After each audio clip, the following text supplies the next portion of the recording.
This is NTV.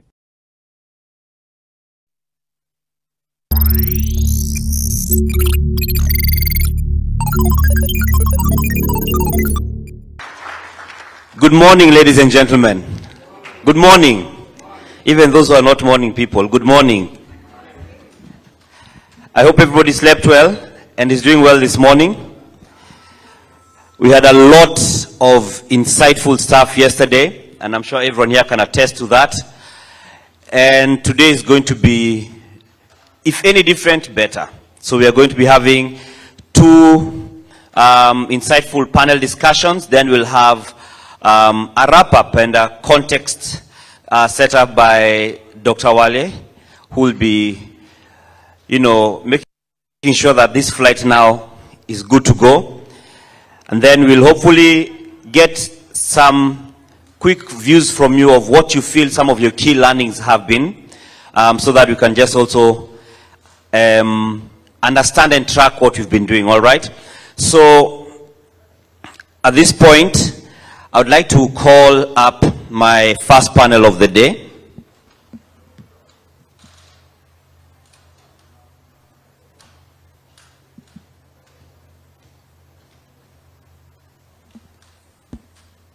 So first I'm going to call Victor Otieno Agola, the County Chief Officer for Digital Economy and Startups in Nairobi City County. Karibu sana. And I'll just let you know, yesterday my co-host Olive came in with a yellow top and a green skirt, and she was told she looked like she works for Kanjo. Thank you, Karibu. Then I'll also call Monica Ndongo, the Chief Operating Officer at Nation Media Group. You can imagine how it is to interview your boss. Pray for me. Then I'll also call Mr. John Paul Murunga, the Regional Director for Eastern Africa at Geopol.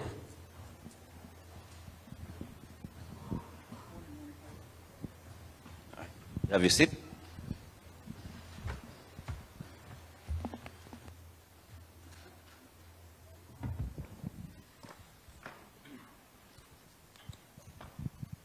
All right. Check, check. Are we okay? It's on. Check, check, check. Check mic, 1, 2. Thank you very much. I'll request that, I guess their mics will be checked as we go along. So ladies and gentlemen, welcome. And our topic for this discussion is delivering a digital data strategy for success. Delivering, and you see, it's good that we're using the word delivering, not just formulating. You know, Kenya, we've been accused of, we are masters at planning. When it comes to implementation, it's another forest of its own, or it's a mirage, even when there's no sunshine. So, I'll begin with the lady in the room. Yes, Monica. So when we talk about delivering a digital data strategy, there's various elements just in that title. Delivering, there's data, and there's strategy. If you could just give us, even as Nation Media Group and as you've seen it, what are some of the things that we have actually seen data helping us with in terms of coming up with the strategies and then delivering them because of data? Is it on? Thank you. It's good to be sat with gentlemen. They help a lot. So thank you, Dan. And I think your question is loaded. And maybe for us to unpack it, it's necessary that we think through where we are coming from and why, including what Nation Media Group has put together as the Digital Summit and the particular topic, is important not just for us, but also for people we interact with and businesses at large. You see, we are living in an age where you can collect data on anything. But we are coming from an age where we made a lot of assumptions on everything because we were unable to collect that data. So increasingly, businesses are having to change how they think through their strategies, because now consumers, audiences, whatever we call them in whatever industry we are in, are able to give us data for us to understand them better. So just speaking about Nation Media Group, for example, for very long we've been known as just a print organization or a linear organization, if you would say that. Now imagine a typical newspaper, what the data you get from a newspaper, the physical copy, is literally the person who bought it. You're not able to know exactly who read what article and what they did with that article. Now, come to this age we are living in. You're able to have digital products where you can tell who's reading the story, what they are interested in. They're able to interact with you immediately. They read and feel like something appeals to them. So one of the things we have then had to think about is to build our strategy around data that we can collect that can allow us to serve our customers. Now, it's not an easy feat because it essentially means changing how we operate. And as I was coming up here, I was like, I've still come up with a physical copy of my notebook. To a digital summit. So, to the digital summit. So I said I'd put it out there. But that's the struggle every day where strategy is concerned. It's because we are coming from a place where we were so used to doing something in one way, but we are now being forced by certain data points that we can collect. But the good thing about data is then you abolish assumptions. You abolish assuming that the people who came to the digital summit were just here for a good time. Because they can tell you, they can give you immediate feedback around what it is that met their needs and what we could do better.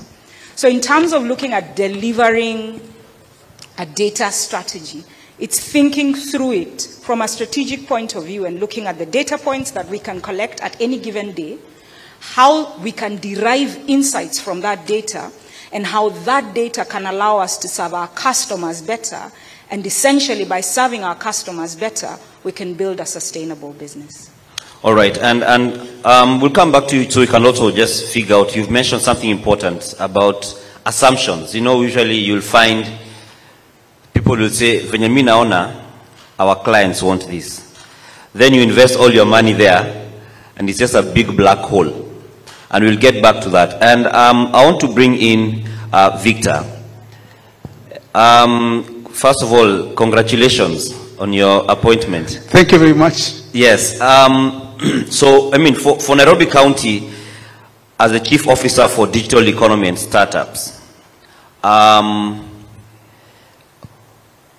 where do you source your data from to be able to inform the decisions you'll make as you're, you know, as you're engaging and trying to uplift the startups and just to ensure the digital economy in the capital, because it's not just any county, no pressure, but, you know, in the capital is actually, you know, not, again, like we said, putting money in a black hole.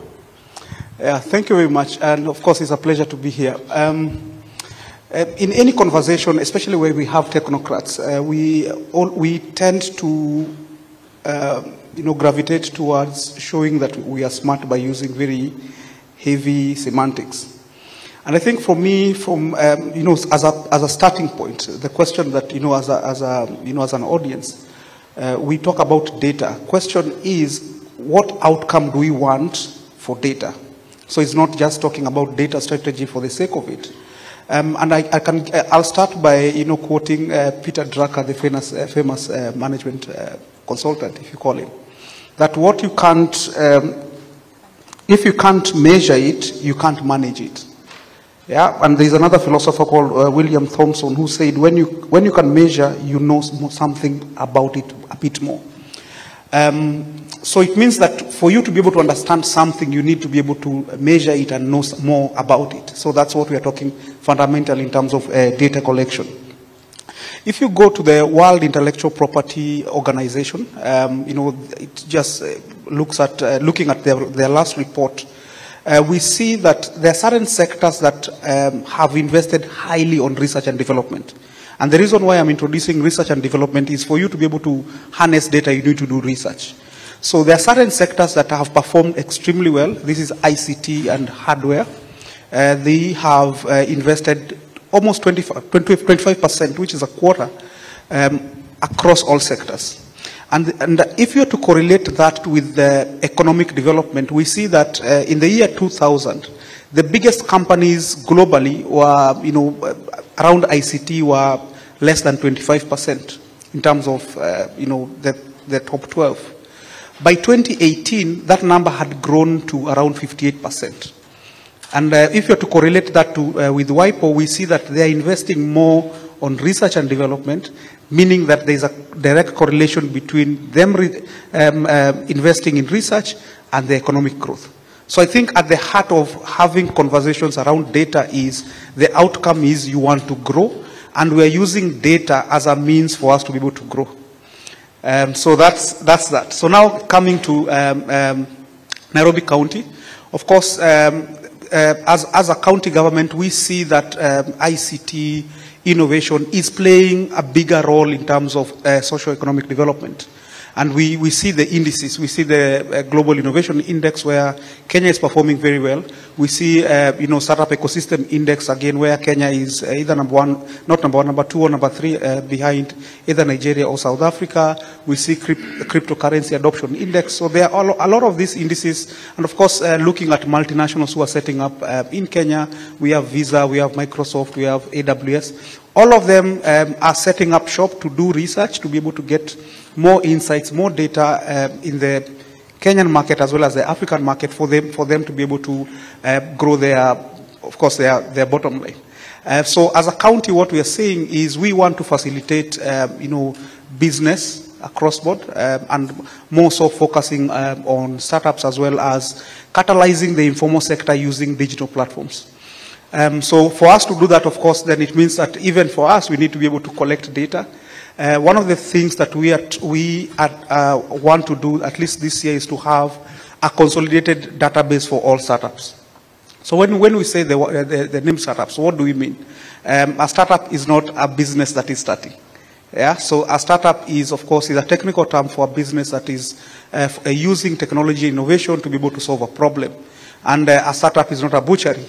Yeah, so someone who, you know, a butchery has a defined business model. They are buying meat from Dagoretti, they're coming to resell. So it's almost, the model is well defined.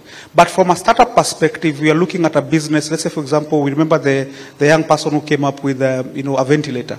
How do you support that type of ventures? You have a young person who is using rice husks or coffee husks to be able to develop some gypsum. So you can see they have a nice idea, but they probably don't know how to commercialize this particular idea. So as a county government, of course, our first port of call is number one, to have consistent, you know, engagement with different stakeholders so that we know what their needs are. Have a portal of sorts where we can be able to get a complete picture of who startups are within the county.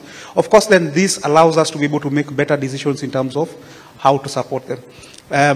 From a service delivery perspective, in terms of course, county offers services, you know, revenue collection, etc. So at the point of engagement with different stakeholders, again, also county is also trying to, or we are not trying, we are actually developing tools that would allow us to be able to, you know, interact better with the residents of Nairobi to ensure that, you know, service delivery is efficient, is much more smoother. All right, thank you very much. And John Paul, as Geopol, and you guys are just, this is really at your desk. We almost should have done this panel in your office, but with the whole digital shift, are we seeing more people looking for data, or has it remained the same as when we were still, let me say, analog? Have we seen more people actually trying to make decisions based on data? Thank you very much. The data evolution has been very interesting to see and to observe. So back in the day when I started working within the research industry, in Kenya as an example, we used to use what you'd call rudimentary ways of collecting data. So this would involve you going out with pen and paper, interviewing someone, finding your way back to the office, having that data, collected, entered into a system, and then you do a lot of cleaning of that data, and then after that analysis will be done, and then data will be presented to the client. This process would take you, 2 months, 3 months, 6 months. So you would imagine that if you want to make a decision today, you'd have to wait for the information for 3, 4, 5, 6 months. Now that evolved over time, and we saw the coming in of technology that allowed us to collect data more efficiently and improve the turnaround time. That was a big leap within the research industry, and happened in the 2000s. By the time we got into the late 2000 and 2010 and going into 2012, internet came into the place, and all of a sudden we now had an appreciation of data that was different from what we used to have before. So from a point of view where data would only be available if you had people go out to collect the data, we are living in an era where information is coming to us in massive volumes. So as businesses, as organizations, we have multiple touch points that we're able to get information from our consumers. And as we evolve into that digital space, it is increasingly becoming important that you have or you use information to make decisions. And that has made data become extremely important for businesses, for every other person who is within the business ecosystem to make decisions with. And what we have seen is that even small startups or businesses that are actually just beginning their journey, they're utilizing data to make decisions because of the fact that data is massively available. That is one. Number two, the systems that we are using to analyze data have changed. So you realize that if you're putting out information on social media, say on Facebook or Twitter, the platform comes with its own analytics that allows you as an organization, even if you do not have data savvy individuals within the organization, to do some basic analysis that can allow you to make decisions out of the sort of investments that you're making. So with increased internet penetration, increased awareness, increased knowledge, the ability to collect a lot of information even without the need to commission a research agency to collect the data, we are seeing increasing use of data and appreciation of data, and that makes our work a lot easier. So previously you would have to talk to an organization that uses data like, say, Coca-Cola, your Unilevers, your National Media Groups, organizations that are well established, that have structures, that appreciate data, would be the ones that we would speak to. But right now, every other person is talking about data and the utilization of data to make decisions. So it is really growing and it's encouraging. So if I can just stay on that for a bit, is it to say that, you know that we have, like you've mentioned, some platforms have their own analytics and the likes. Does this take business away from you? Because your client now can start getting their own analytics from their Facebook back-end, etc. Initially, when big data came into the place and we had these, sophisticated analytics that were allowing organizations to make their own decisions, the initial feeling was that, researchers would run out of business. But what we've actually seen is that it has allowed us to actually get more business because everyone is now beginning to appreciate the value of data. So those analytic tools and platforms that allow you to make your own analysis and decisions on your end have not majorly impacted our work. If anything, they've actually increased the overall awareness and appreciation of data and also made our work a little more efficient. And that has allowed us to also look for other avenues through which we can actually deliver research. So as an example, National Media Group does have platforms that they're able to release information. So social media, search engine optimization and the like. We come to help you understand the softer issues that ordinarily you will not get data on. So we will not come and tell you that you have 50,000 people who access your YouTube channel because you already have that information, but we'll come and let you know overally, from a market perspective, what is important to consumers. And that helps you to appreciate the data better and utilize the information that you have to even make more informed decisions around your consumers. So it's complementary in a way. Okay, that's good. It's good to know there's an industry that's doing well in this economy, this dilapidated economy. I'd like to hear from all of you. Have you experienced sometimes when there was an assumption and it actually informed a decision, but then when data came in, you realized we've been moving the wrong way? Monica, I'll start with you. I would have wanted to start with someone else, but I'll take a stab at it. And maybe before I do is to pick up on something he said about us throwing, you know, sometimes data, digital, you throw all these words around, and sometimes people become immune to hearing them. And it's important every time we have these conversations to make it very simple. Data is really survey. It's really just, again, like you said, it's those things which were questionnaires. It's just that in the era of technology allows us to get information back faster and to be able to analyze it better. And so for a practical example, as I answer your question, Nation Media Group, about 3 weeks ago, launched a survey to ask our clients, our audiences, what did they think we were doing well, what we were doing badly, what they needed us to change. And we received that information and the insights, because data is not just data. Surveys are not just about surveys, like he says. Surveys are about what you do with the information you get. And so sometimes we have made decisions with gut feelings, where you say, I came and there were many people in the room, I think they really like my show. And so when you go and tell Dan, I think we should change the timing of your show because your audience doesn't, then Dan says, no. But every time I go to the streets, people are like, hi Dan, you're so cool. There may be 4 or 5 people. So what data helps you to do is to look for a bigger sample that is more representative and ask them, do you like Dan? Do you like the content Dan is putting out? And they'll come back and some will say, yes, we totally like Dan, which is fine.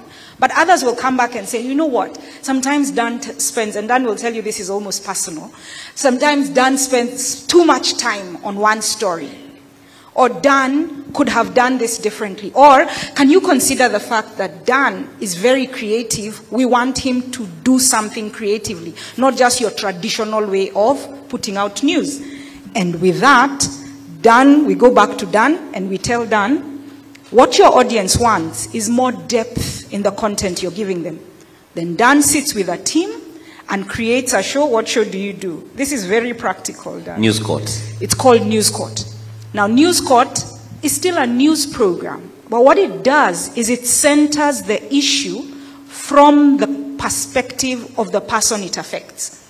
So if he's dealing with an issue around how much housemaids are paid, house helps are paid, it then makes it possible for him to know this is an issue people are interested in, but they're not just interested in being told house helps are paid poorly. No, what does the law say about it? What are the rights of the person who is not being paid well? How can you compensate that person better? So yes, there are times assumptions, gut feelings will lead you in the right direction. But the thing about data is it helps you to be able to know that direction has people that want me to go in that direction. And sometimes we've made assumptions that have done very well, but there are times assumptions have been very costly. Because with assumptions, you're like shooting in the dark. So assumptions is like saying, this road might make me end up in Mombasa. But you really haven't taken a compass and drawn and found out how that way leads to Mombasa. So yes, we do make assumptions, but increasingly, again, because of the power that technology has given to the consumer, we cannot make assumptions anymore. But again, even in speaking to information, you have to have different sets of data. Sometimes, depending on one point of data, can also be misleading. And so that's why whatever data you're choosing, like what we did with Nation Media Group, we did a survey, we checked our online sites, we did focus groups, so that then you can look at places where the data is speaking to each other, and you can use that for improving business. Okay, and thank you for marketing my show. It's tonight, and tonight during the 9 p.m. bulletin, tonight's topic is early sexuality education. Some people are arguing that you should not introduce contraceptives to children. 9 p.m. tonight. As we carry on, Victor. Maybe just to flip in terms of looking at an assumption and getting a aha moment, I think the flip side is if you don't do research or if you don't get data, then it means then the repercussion is that it will cost you big time. And I think from a government perspective, not necessarily the Kenyan government, but I think my observation before I came to government is that most governments are very slow to collect data. Case in point is, for example, the MSME space, where the last national data collection was done is 2016. So what does that mean? That, we in 2020, we are in COVID. We want to put out policy and other interventions. What informs that? So the danger is that with old data, you end up making decisions that don't necessarily relate to, the user or, in this case, the, small, medium businesses. So I think for me, we are trying to change that, at least within Nairobi County. Of course, because of processes, because of procedures, is not every data collection tool is going to be digital. So ultimately what you want is to get information. So we might not be as agile in terms of using social media platforms, using websites to be able to collect data. But what we are saying is at what point can we be able to engage with the different users for us to be able to make decisions better? As I said, I think just focusing on startups, we want to do annual abstract reports where we sit down with the ecosystem players and say, okay, now, can we be able to have a conversation to know the state of play within this particular sector? And again, you need a report because, of course, government operates on processes and procedures, so you can always refer to a certain report. Number two is, which is quite different, is, of course, the Constitution indicates that, that we need to be able to do public participation. What we are trying to do is to move away from the minimum threshold, where you say, I did public participation, probably the people who are coming in terms of the audience might not be suitable for the kind of interventions that we want to do. Say, for example, we want to set up incubation spaces for within 85 wards, just to tap into the different innovation talent in the county. What we are doing is being very, very deliberate to ensure that the right people are in the room, so that we have very deep conversations with them, which I think is important for us to be able to make better decisions. So those two, I think, for us, from our perspective, can enable the county to be able to get enough data for us to be able to have policies that work for Nairobi residents. All right, and John Paul, when you talk about data, it is increasingly becoming evident how important an element it is, a factor it is in a business operating and in the strategy, sustainability, which is a very big deal. There will still be questions on the credibility of the data. We sometimes see, especially during political times, you'll find data that is being thrown around. You find some company, done polling agency, and we have decided that we are doing a certain poll.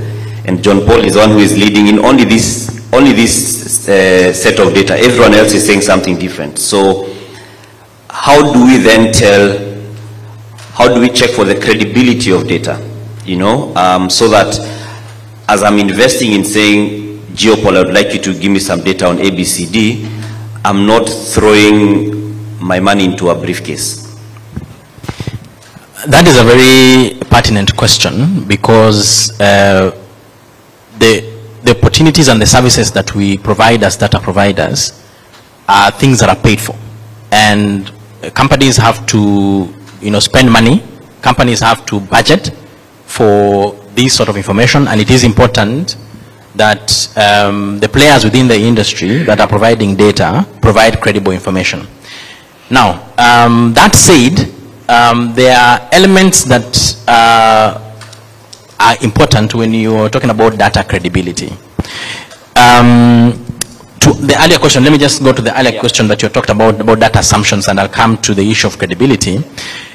Data assumptions have or can basically occur in two formats. Format number one is basically where you don't have data and you're making decisions. So I'm making decisions out of gut feel, out of what I think I know, or probably something I discussed with a friend. The second bit around data assumptions is where I have a little bit of data and I'm making assumptions out of the little information that I have. Okay, that's the second level of assumptions. And the last level of assumption is where I have all the necessary information that I have and I'm making assumption basis the data on the information that I have. Now, at each of those levels, there are risks that are involved. And there are very many examples that we've seen in the market where certain assumptions were made either on gut feel, either on first-hand information, or on proper information and something went wrong or went right. Now, I'll give you two examples. The first one is the story of Kune Food, which I think we all understand. When the owner of the enterprise was interviewed when he was shutting down his enterprise, he mentioned that he came to Kenya on a visit and realized that people who are going to work need food. And he decided to, to set up a food delivery company. And we know how the story ended. Because you realize when you listen to the story that there are certain things that were made as assumptions, and he did not do his homework with regards to who exactly is he targeting with his food delivery business. I'll give you a second example of an assumption that was made by a radio station that had a little bit of data, but didn't have the full data. So we collect audience measurement data, media audience measurement data on TV and radio, and we give this data to the industry. So one of the players realized that the competitor was having a very popular show in the afternoon, and he asked his team to go and listen to the show. And the team came back with feedback and told him, that show that is popular in the afternoon is popular because they play reggae music. So out of that, they realized, okay, if competition is getting audiences in the afternoon, they're playing reggae music, I'll also play reggae music. So they started playing reggae music, and they played it for 6 months, and the numbers didn't go up. So they came to us and of course shouted at us and told us that our data is cooked, our data is not right, we are being paid by competition, how come they play reggae music and their numbers are not increasing? We asked them a very simple question. Okay, fine. Reggae as a genre is very wide. So what sort of reggae do you play? And realize that they play roots reggae, but the other station was playing rhythms. So to the target consumer, who is the young consumer, they don't relate with roots reggae, which is probably the reggae that our older generation listened to. They like rhythms. And that was the insight that they had missed. So they had made an assumption, but the assumption had one defect, that they didn't go ahead to ask why exactly are consumers listening to the reggae for this particular radio station. Now back to the issue of credibility. Data and the collection of data and dissemination of data is a science. The process of collecting data all the way to the point where you are able to give insights out of the data needs to be systematic. Now, there are a couple of regulations that have been put in place within the industry to ensure that practitioners that are delivering data deliver data that is credible. But you as the consumer of data, of course the question is, how do I know if what I'm being given is credible? The key questions you need to ask is, what process was used to collect your data? And these are questions that you need to ask the people who are providing you the data. Because at the end of the day, the data, as I mentioned, is a science. But of course, you may not have the opportunity to ask all those questions. So the key things, one is that you need to engage with reputable organizations. That's the first thing. Number two, you need to have at least a basic understanding of the process of how data is collected. Yeah, so as I mentioned, the collection of data is systematic. It's not something you wake up today and do. You have to follow particular procedure, particular steps to ensure that you get out credible information. And then lastly, if you can, it's also good to invest in personnel within your organization that understand research as a science. That way, then even as you're engaging third-party players, or if you're collecting information that is out there and utilizing this information, at least you're able to understand the basic nature of what is important to data and what constitutes data that is credible. But in terms of the process, that is a bit complex. I can't go through it right now. But those, I would say, are the broad things that you need to take into consideration when you're focusing on data credibility. Okay, and I'll just stay with you for a bit, because one of the things that comes across about data, like you're saying, from the reputable firms, which is more trustworthy, etc., is seen as expensive. So there's a small company, for instance. I mean, you may have those companies that have the budgets, they can afford to have a consistent engagement with you, that we can get real-time data every day. We've got an arrangement. But there's that small company, and probably, or one that may not be so small, but that budget may feel steep. So tutasaidiana aje? Let me ask it in a Kenyan way, tusaidiane aje, because they also need the data. And especially if you think it's a company that's not been in existence for too long, it means they may not even have that much of institutional experience to know that even this assumption haiko. So how then do we kind of meet those who may not have the budgets at some point where it actually works for them? There's something in the research industry, and students of mathematics and computer science would know this, that garbage in, garbage out. Now, the research space has, of course, been proliferated by every other person who feels like they're an entrepreneur and they want to do research. How do we bridge the gap between you working with a reputable organization that probably would give you higher costs and a lower, upcoming organization that will give you lower costs? Within the research industry in Kenya, as an example, we have an organization or an association called the Market and Social Research Association of Kenya.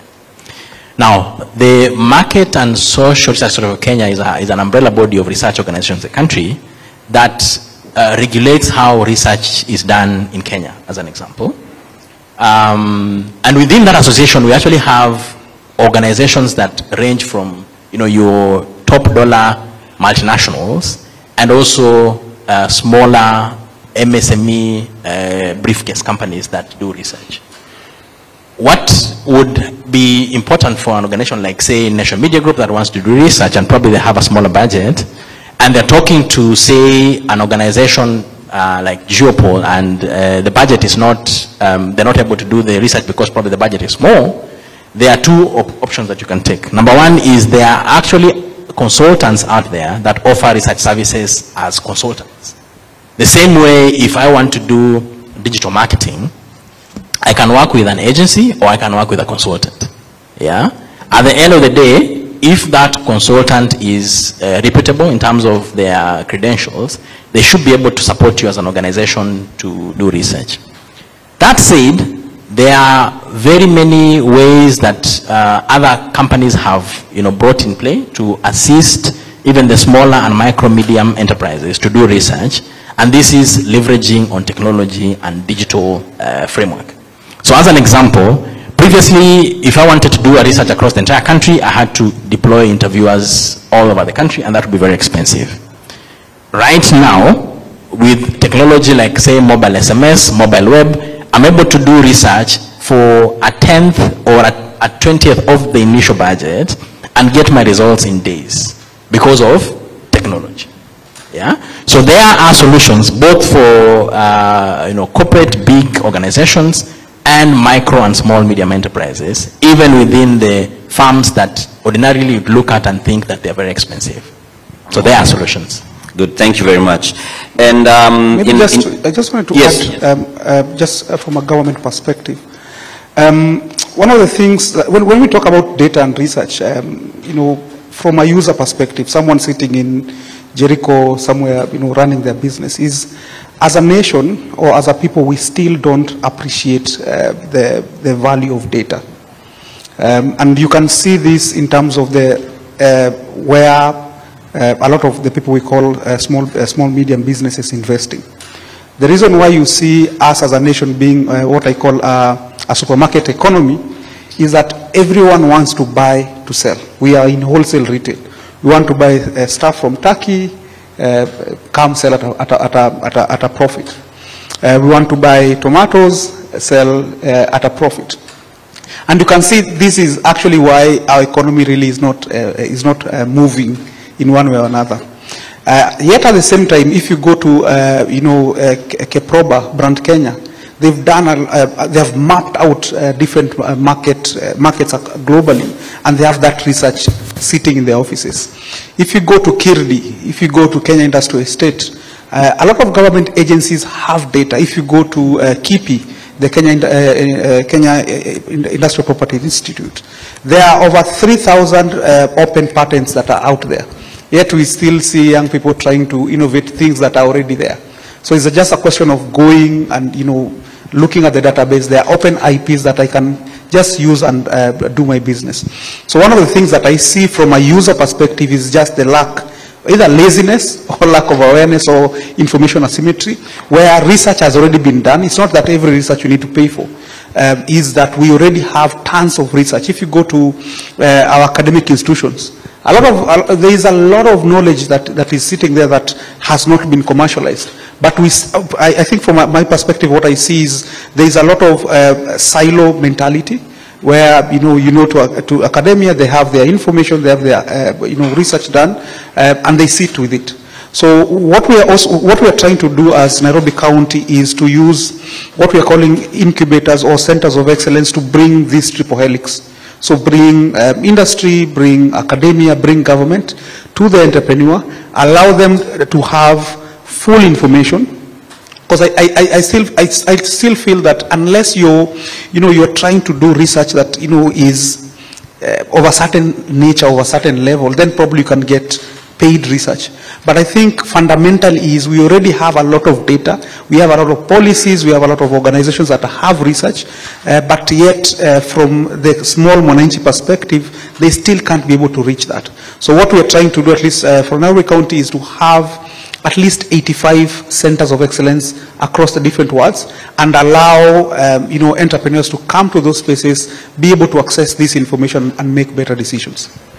Dan, maybe to speak to that, I know you said either it's laziness or lack of information, but I think there's also a very big gap between the people who do the data, who know what the data means, and breaking it down to a consumption by people. So it's good for you to throw at me a statistic, but I'm from Jericho. When you throw me a statistic and tell me there are 60% of businesses in Nairobi are retail, what do I do with that information? So maybe to speak to the amount of data that's available, because it's a lot of it, but data is useless when it's just numbers. There needs to be a further process of the insights that data gives us, broken down to understandable information.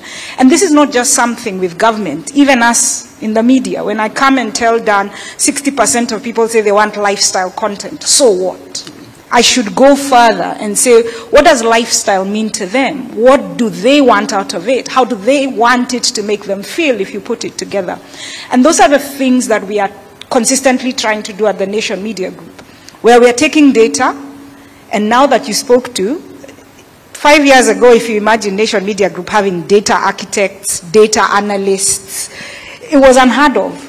But we've now also, there are people who have studied how to interpret data and how those insights can be used to improve businesses, to improve experiences.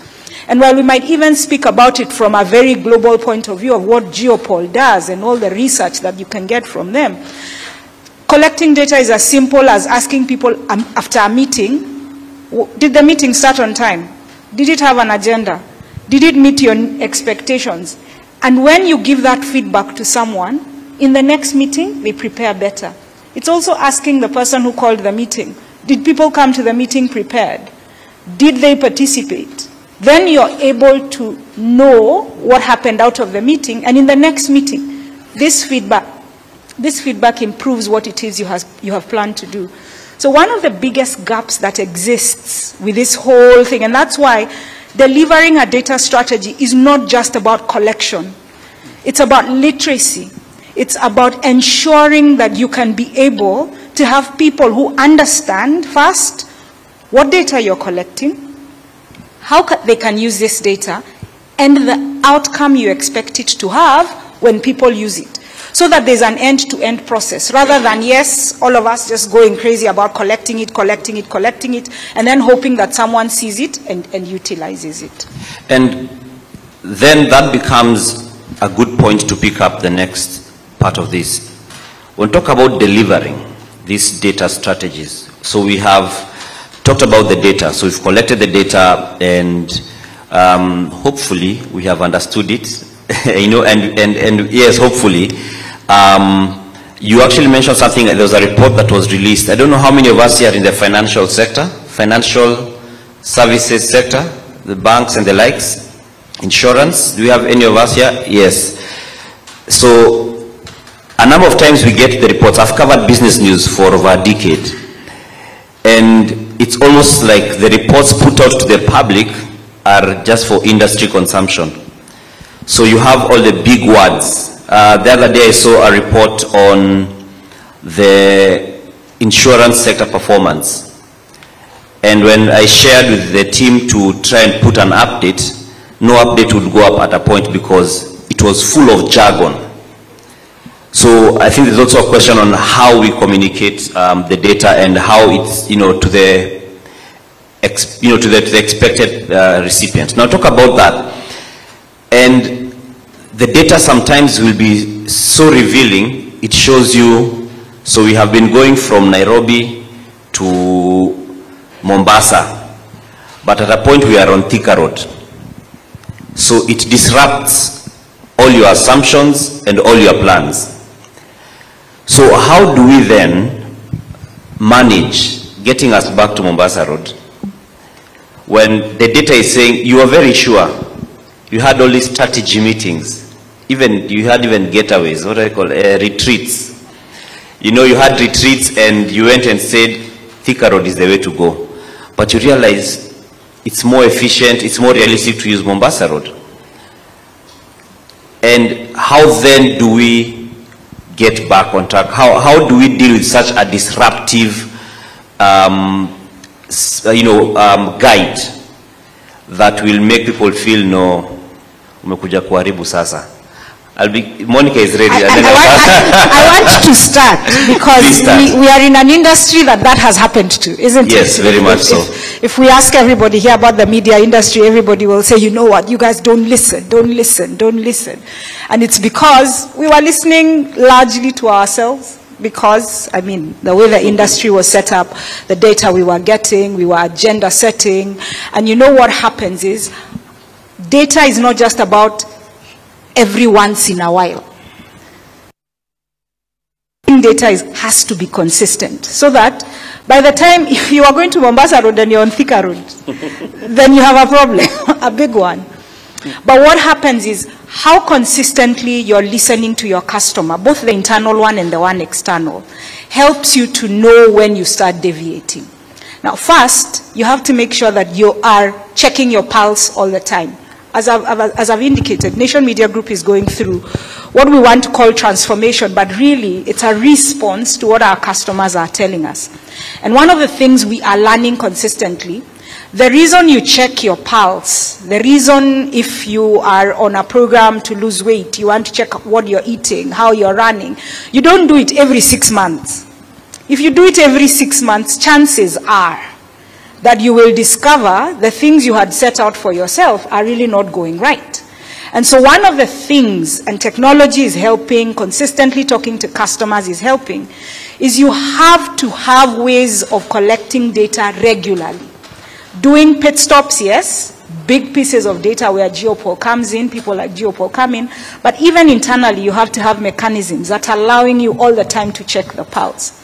The thing about the world we live in right now, and it's about volatility, it's about how quickly things are changing, it's you have to consistently be ready to change course but you cannot lose what it is you are in terms of what your business stands for. What's your unique proposition? What are the things that you have purposed, are the things that drive you as a business? So the thing about how quickly you change is again based on what data are you collecting all the time. Because for you to discover you're on Thika Road, something has told you you're on Thika Road. The challenge you have is, are you going to turn from Thika Road and use and walk? You can decide you'll turn from Thika Road and get a border. You have to know the risks of that border, but it might get you faster back to Mombasa Road. So the thing about it, and I think someone mentioned agility, again, big words, it's just how quickly you discover you've gone wrong, and then you decide to change course. But it shouldn't be changing course for changing course. It's changing course to meet what it is you had set for yourself as your eventual destination. Okay, John Paul, you had something to say? Yeah, one of the most important things that I would say should actually be the key takeout from this session is that every organization needs to invest in a data gathering mechanism. Whatever that mechanism is, you need to be gathering information. In the world that we are in now, I remember yesterday there was an analogy that was mentioned that, data is like oil of the 18th century. I think it was Patrick who mentioned that. That analogy gives you two things that you need to keep in mind. That oil gives you value if you're able to extract it and make sense out of it. Now, the place where you were going on Mombasa Road and you find yourself on Thika Road happens all the time. It's not uncommon for that to happen. The key thing for you is that you need to be able to evaluate that quickly and then re-strategize on the right approach that you want to take. Now, that re-strategization could mean that you actually stop what it is that you're doing and completely take a different direction, or refine whatever it is that you are already working on, and then put in mechanisms that will allow you to track what you have refined and then move forward, again collecting information as you go along. But the key thing is that you need to have a mechanism that allows you as an organization to understand what's happening out there and allows you to listen to whoever it is that you're servicing. One of the things that we as organizations fail to do is to listen to our customers. We listen to them, but we actually do not listen to our customers. But we're the professionals. Yeah. Yes, we are making the decisions in our boardrooms. We know what they are saying, but we're actually not taking time to listen to our customers. If we took time to listen to our customers will tell us what they need. They will tell us where they are going. They will tell us what the trends are out there. They'll also give us the opportunities on where to innovate and what to change. All right, and I would like to open up the floor to any questions from the floor. And so we'll have a microphone. We should have a microphone that will be brought to you. I can already see a hand there. I can see this data thing. Can you take the statistics of how many people? Yes, because these are very key questions. Because sometimes you go home and your spouse tells you, "I think you should do A, B, C, D," and that is a very important, a very influential person in your life, and then your company strategy changes because of babe. Maybe Dan, I just wanted to point out something, at least from a government perspective. So when we talk about data, I don't think this is, and research and development, I don't think this is a fluke. It's something that is going to pass away. So I think there has to be a structural shift in terms of the way the organization places itself, so that you are agile and you are nimble to, the happening within your environment. So it is not, if you are to, let's say for example, go 10 years ago, I don't think even having social media was a very tiny thing. Within you get a young guy, come do your social media postings. But we realize now social media is such a big thing that at the top level in any organization, you're looking at someone just focusing on social media strategy. So I think from a research development perspective, and we see this with developed nations, is there is a major emphasis on R&D. So, and structuring the organization in a manner that you can be able to harness the full potential of this. And there are four things that I wanted to mention, at least from a government perspective, is that you need to be able to look at do an infrastructural audit in terms of, do you have the actual infrastructure to allow you to be able to do this?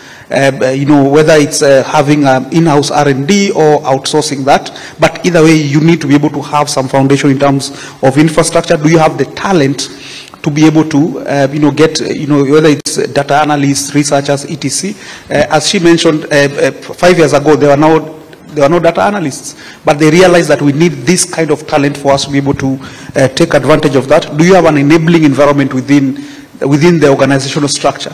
So from a county government perspective, do we have that within maybe Nation Media Group or any other? You can have all these strategies, but the MD says, I mean, what is this? You're wasting money. Yeah. So if you don't have these structural ingredients, then and just wait to have one of you know, research being done, I think then probably you're going to lose the point. Thank you. All right. So at this point, I'd like to thank my esteemed panelists, and it almost felt like just by seeing the number of people who wanted to either comment or ask questions and just the interest there is, Monica, it almost feels like we need to have a data summit, you know? I think so. Yes, it sounds like... We're actually going to follow this up, Dan. I think there's great interest, but it also shows this is something that people want to understand more about. And so immediately, that's a piece of data we have collected that we shall add. That's data. Now we need to look for other data to corroborate so that we don't head to Thika Road when we're going to be going to Mombasa. So I'd like to thank Victor Otieno Agola, the Chief Officer on the Digital Economy and Startups in the Nairobi City County, Monica Ndungu, who is the Chief Operating Officer, Nation Media Group, and John Paul Murunga, the Regional Director for Eastern Africa at Geopol. Thank you very much, ladies and gentlemen.